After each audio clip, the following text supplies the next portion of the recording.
सुप्रभात। मैं Sunil Kumar career zone की ओर से आप लोगों का हार्दिक अभिनंदन करता हूं। आज के वीडियो में बताऊंगा कुंभ मेला के बारे में। कुंभ मेला का आयोजन क्यों किया जाता है और कितने वर्षों पर किए जाते हैं और कहां कहां किया जाता है और किस नदी के किनारे में, और उससे संबंधित और जितने भी परीक्षा उपयोगी महत्वपूर्ण बातें हैं इस पर हम चर्चा करेंगे। प्राचीन समय में देवता और दानव मिलकर के समुद्र का मंथन किया था और उस समुद्र मंथन के दौरान 14 अद्भुत वस्तु मिले थे और उसी अद्भुत वस्तु में एक कुंभ घड़ा था और उस कुंभ घड़ा में अमृत भरा हुआ था। उस अमृत घड़े में भरा हुआ अमृत को लेकर के देवता और दानव में युद्ध शुरू हो गए और देवता चाहते थे कि ये कुंभ का घड़ा जिसमें अमृत भरा हुआ है, अमृत कलश देवता के पास जाए, और दानव चाहता था कि मेरे पास। देवता समझ रहे थे यदि ये अमृत घड़ा अगर दानव के पास चला जाएगा तो वो धरती पर अजर अमर हो जाएंगे और उसी का राज हो जाएगा। अतः दोनों में झगड़ा शुरू हो गए। देवता की ओर से देवताओं का नेतृत्व उस लड़ाई में इंद्र देवता कर रहे थे और इंद्र देवता ने अपने पुत्र जयंत को आदेश दिया कि जयंत तुम इस अमृत घड़ा को लेकर के चल जाओ।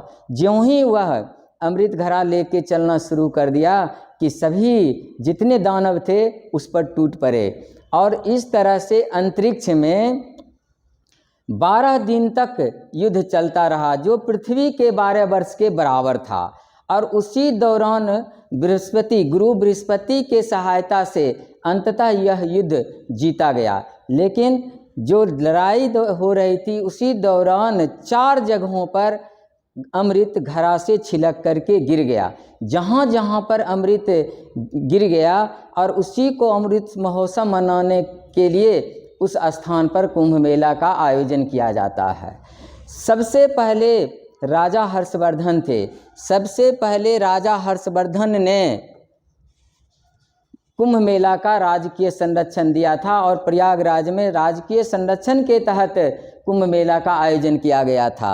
ऐसे कुंभ मेला चूँकि अमृत 4 जगहों पर छिलका था और 4 जगह पर मनाए जाते हैं, जिनमें सबसे पहला प्रयागराज, और प्रयागराज में जो होते हैं वो प्रयागराज उत्तर प्रदेश में है और गंगा, यमुना और अदृश्य सरस्वती के संगम पर प्रयागराज में कुंभ मेला का आयोजन किया जाता है।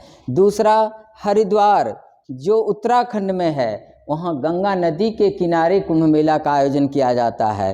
तीसरा है उज्जैन जो मध्य प्रदेश में है, क्षिप्रा नदी के किनारे महाकुंभ का आयोजन किया जाता है। और चौथा है नासिक जो महाराष्ट्र में है, गोदावरी नदी के किनारे इसका आयोजन किया जाता है। चूँकि 12 अंतरिक्ष में 12 दिव्य दिन तक युद्ध चलता रहा पृथ्वी के 12 वर्ष पर, इसीलिए पूर्ण कुंभ मेला का आयोजन 12 वर्ष पर किए जाते हैं और अर्ध कुंभ मेला का आयोजन 6 वर्ष पर किए जाते हैं।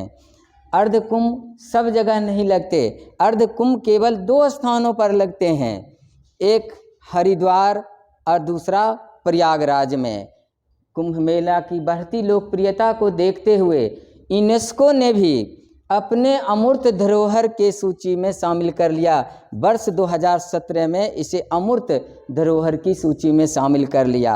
बाद में भारत सरकार ने इस कुंभ मेला को और लोकप्रिय बनाने के लिए डिजिटल कुंभ संग्रहालय का निर्माण प्रयागराज में किया, इसलिए कि अगला महाकुंभ का आयोजन प्रयागराज में ही होना है। 2025 में इसका आयोजन होने वाला है। आज के वीडियो में मैं कुंभ मेला के बारे में बताया हूँ। अगले वीडियो में फिर किसी नए विषय के साथ उपस्थित होऊंगा। तब तक के लिए बहुत बहुत धन्यवाद।